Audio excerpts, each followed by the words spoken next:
한식 요리사 윤정진입니다.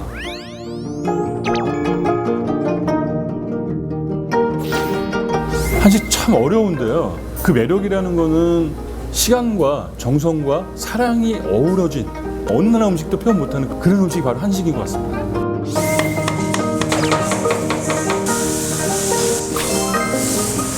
한식이 여러 가지 되게 중요한 것이 가장 많은데요. 그 중에서도 가장 중요한 거는 식재료의 신선함, 그리고 그 계절별로 나오는 식재료의 활용법. 가장 큰 거는 또 우리만이 갖고 있는 장이겠죠.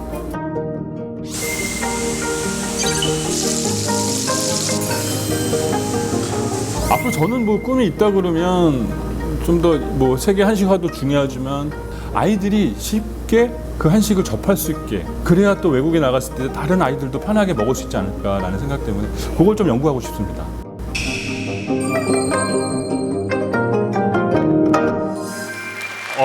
안녕하세요. 저는 요리 연구가는 아니고요. 그냥 요리를 정말 사랑하는, 정말 제 표현에 의하면 저는 부엌대기 윤정진이라고 합니다. 네.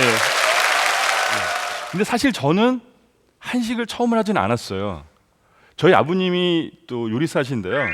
그 서양 음식을 좀 하셔갖고요. 또 어머니는 또 한식당을 하셨지만 저의 피에는 요리사의 피가 흐르고 있었던 거죠. 예. 그래서 저도 그 제 팔자런이 하고 자 요리에 입문을 했는데요. 처음에 제가 이제 호텔에 있을 때에는 그 서양 음식을 이제 주로 했었습니다. 제가 퓨전 요리를 한국에 처음 들어왔을 때 제가 우연찮게 저 그 사사를 받았는데 동서양 음식을 결합한 것이 퓨전 요리였는데 그 퓨전 요리에서 대성을 했어요. 정말 좀 TV도 많이 나오고 나름 이제 윤정진 그러면 퓨전 요리사라는 이제 칭호가 붙었는데 어느 한순간에 제가 이제 홍콩에 일을 하게 돼서 갈 판이었는데 내가 한국 사람인데 한국 음식을 모르고 가서 얼마나 내가 그네들 앞에서 정정당당할 것인가 그런 의문을 가지면서 아 이거는 내가 조금 뭔가를 갖고 가야겠다. 단 우리 어머니가 갖고 계셨던 그냥 한쪽 편의 어떤 그런 된장고추장이 아닌 김치가 아닌 좀 5도 8도가 있는 데서 내가 좀 더 느껴보시면 어떨까라는 생각에서 배낭을 메고 처음에 이제 한식이 어떤 건가를 보기 위해서 갔었어요. 전주에 한 콩나물 국밥집을 갔어요. 콩나물 국밥집을 딱 갔는데 뭐 국밥이야 뭐 다 그러려니 하고 가서 처음 느꼈었던 그 어르신의 요리 방법, 조리 방법에 제가 굉장히 감탄을 했어요. 할머니는 어떻게 하시냐면요. 뜨거운 물에, 뜨거운 멸치 국물에 이렇게 3번 아울러서 나와요. 뭐냐, 빨리 먹을 수 있죠. 그러니까 회전이 빠르다는 얘기고요. 자, 두 번째는 멸치를 정말 최고 좋은 거, 콩나물도 최고 좋은 걸로 집에서 키우십니다. 멸치를 사다 쓰시는데 그만큼 원줄에 대한 그 기본적인 건 갖고 계시고요. 그 다음은 맛이었어요. 보통 우리가 마늘을 보통 이 칼 등으로 이렇게 짓이기잖아요. 그러면 저희가 이건 알리신이나 이런 성분이 다 빠져나서 향이 없어요. 근데 이 할머니는 칼이 이렇게 칼질을 하는데 칼 날 등으로 살짝 이렇게 비끼듯이 마늘을 다지시더라고요. 그 상황에서 뭐냐면 몇 개 먹어 안 몇 개 먹어. 몇 개 먹는데요. 청양고추 더, 마늘 좀 더 위에서 올려줘서 그 기운에 마늘 향을 최대로 느끼면서 그런 최고의 국밥, 그러니까 맞춤형 국밥이죠. 어르신의 손맛이 살아있고 그네 고쟁에서 갖고 있는 자기만의 스타일이 있는 거고 그런 한식을 처음 제가 느꼈을 때 어떤 생각을 했냐면요. 이건 제가 할 일이 아니구나라는 생각을 했어요. 야, 정말 한식 정말 어렵구나. 보통 스파게티 하면 만 원대가 넘어고 12,000원, 15,000원 정도 하는데 왜 김치찌개는 왜 7,000원을 못 넘어가는지에 대한 그 요리사에서의 그 한식을 하면서의 그 갈증이라고 할까요? 왜 갈비찜은 15,000원, 2만 원 이상 못 받았어요? 삼계탕 더합니다. 삼계탕 10,000원? 아닙니다. 저 30만 원짜리 삼계탕 만들어 놨었어요. 우리한테는 인삼이 있다면 우리한테 또 뭐가 있냐면 홍삼이 있잖아요. 예, 그 홍삼을 이용해서 제가 삼계탕을 만들었어요. 생각의 차이지만 저는 김치찌개도 7,000원이 아닌 그다음 7, 8년 전에 15,000원짜리 김치찌개를 받았습니다. 근데 15,000원짜리 김치찌개 저 그냥 만든 거 아니에요. 그 강원도에 가면 정말 그 이 제철에 가서 아침에 아침 이슬을 맞으려고 배추 싹 입을 벌리거든요. 그때 저희는 배추를 뱁니다. 그만큼 아삭하고 수분을 최대로 갖고 있어야 되니까. 그 다음 소금, 아까 얘기하셨던 대로 3년 묵은 거 정확히 그거를 사용해야 배치가 물르지도 않고 쓰지도 않습니다. 그리고 저는 또 이 김치찌개는 두 가지잖아요. 아까 얘기하는 멸치 육수를 제대로 내서 끓이는 김치찌개 하나하고, 보통 돼지고기를 넣고 김치찌개를 많이 끓이죠. 제일 잘 맞는다고. 전 양지 국물을 끓였어요. 그래서 15,000원 받았습니다. 많이 혼났어요. 그러나 저는 자신 있다고 생각했어요. 김치도 이렇게 업그레이드 돼야 되고 삼계탕도 업그레이드 돼야 된다. 그렇지 않으면 안 된다라는 거죠. 그러면서 계속적인 갈증을 느껴서 계속 한국을 1년 반 동안 3바퀴 반을 돌았거든요. 그러니까 저희가 한식 그러면 보통 다 궁중 음식, 방가에서 먹는 방가 음식, 이게 모든 주였었잖아요. 근데 그게 아니었었던 거예요. 가리장이라고 혹시 한번 들어보셨나요? 이 가리장이라는 건 우리나라 습이에요. 그 동네에서 많이 나는 섬진강이면 우리가 다슬기 많이 날 거고, 저 안동네 이쪽 가면 우렁, 논우렁 같은 거 많이 나오잖아요. 그러면 아무것도 아니에요. 물에다가 풀을 풀어요. 그럼 풀 풀고 거기다가 생 감자를 채를 쳐서 넣어요. 저 밀가루의 풋내를 감자가 잡아줘요. 애린 맛이. 고소한 맛이 나죠. 거기에 논우렁을 누르면 우렁 가리장, 다슬기를 넣으면 다슬기 가리장, 이렇게 되는 거예요. 간은 아까 말씀 진짜 직간장, 그 땡초 조금, 끝이에요.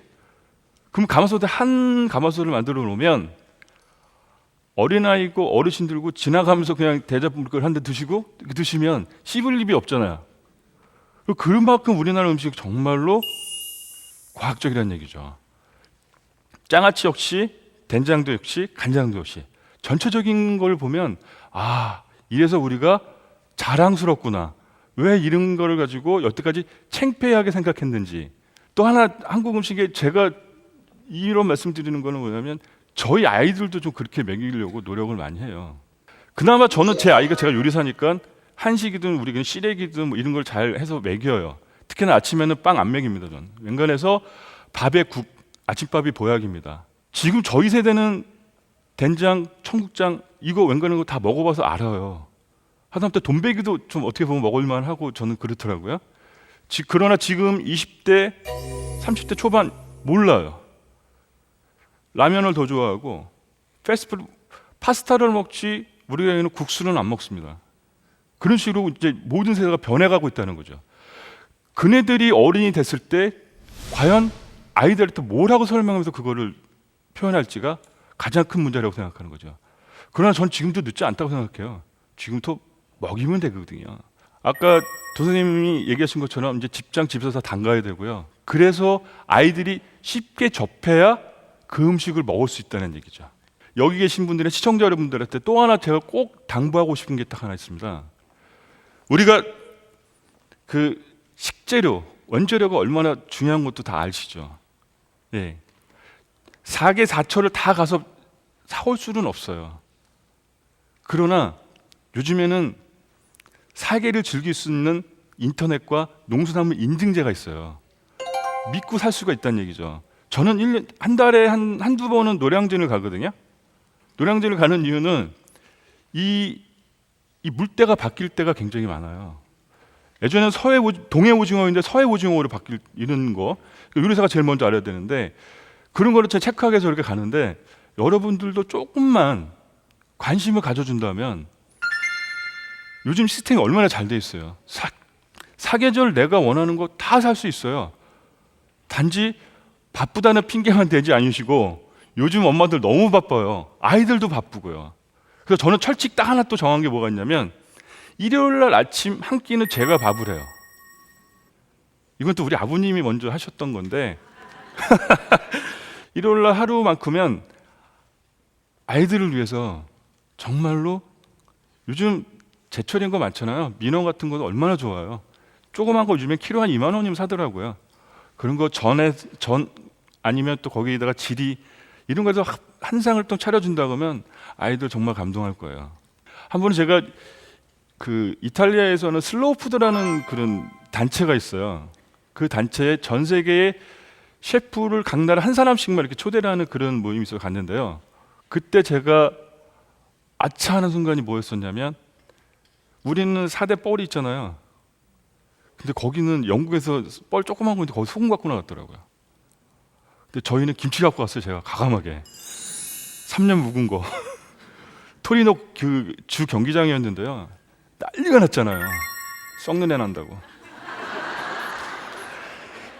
그러나 그 케냐에 있는 한 요리사가 와서 저한테, 우리가 이렇게 그 항아리 뚜껑에다가 된장, 고추장, 간장 제가 직접 담은 거, 아까 조선님이 얘기하신처럼 저도 똑같이 그렇게 담습니다.